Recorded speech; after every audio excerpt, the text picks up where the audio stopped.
What's going on, world? It's your favorite author, Maurice, and I am here to give you 3 tips for collaborative writing, all right? So let's just say you got somebody, you guys have a great idea, you want to work together on it.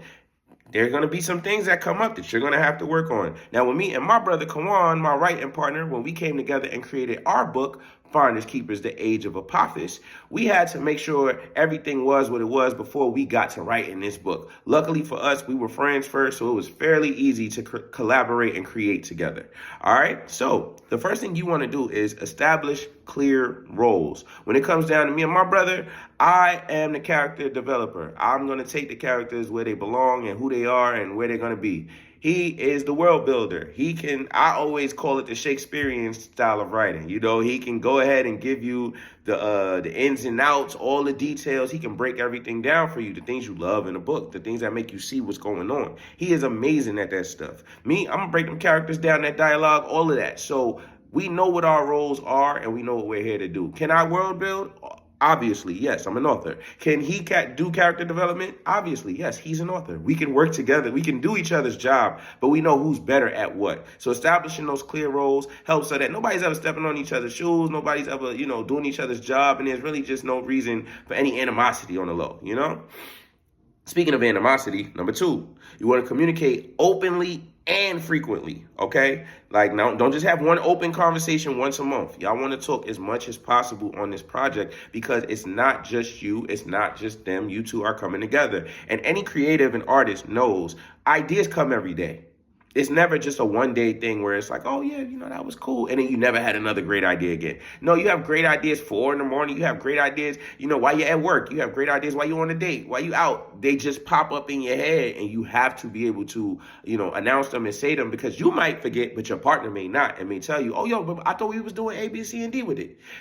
Also, a good part of communication, and this helps everywhere in life, it just stops the nonsense, okay? Sometimes when you're working on something, especially as particular as a book, you want to make sure everybody feels included in it and nobody feels slighted. So as long as you two are communicating frequently and and openly about what you feel, you really won't have the problems of resentment popping up later, or you get 80% through your book, and now all of a sudden you guys want to break this up, and we don't want to do this anymore because we finally blowing up over the issue we had back in chapter 2. So you really want to have open conversations often, okay? And last but not least, this is the biggest one. You have to be willing to compromise, okay? I always say you want to marry the vision, marry the vision, not the idea. When you marry the vision, no matter what happens, we want to put out a good book. This is what needs to happen in the end. And you can work around whatever you're not feeling at the moment. You can work around it. As long as we still getting here, I'm cool with whatever we doing. But if you're not willing to compromise, you're going to be stuck on an idea and you're going to miss out on the vision, okay? Because the vision is what's important. The book, the characters, who they're supposed to be, what they're going to turn out into be. That's what you should be focused on. Not too much, I had this idea for chapter 4 and they wasn't feeling it. Now you feeling away. Now you feel slighted. Now you think that, they really against me and this is not working. No. If you're communicating, you ain't going to have that problem. But if you're also willing to compromise, you're definitely not going to have that problem because you'll be able to talk through it and say, you know what? I'm not feeling what you're saying, but how about we do it like this? Because a lot of times, and myself included, it's not my idea. It's someone else's idea.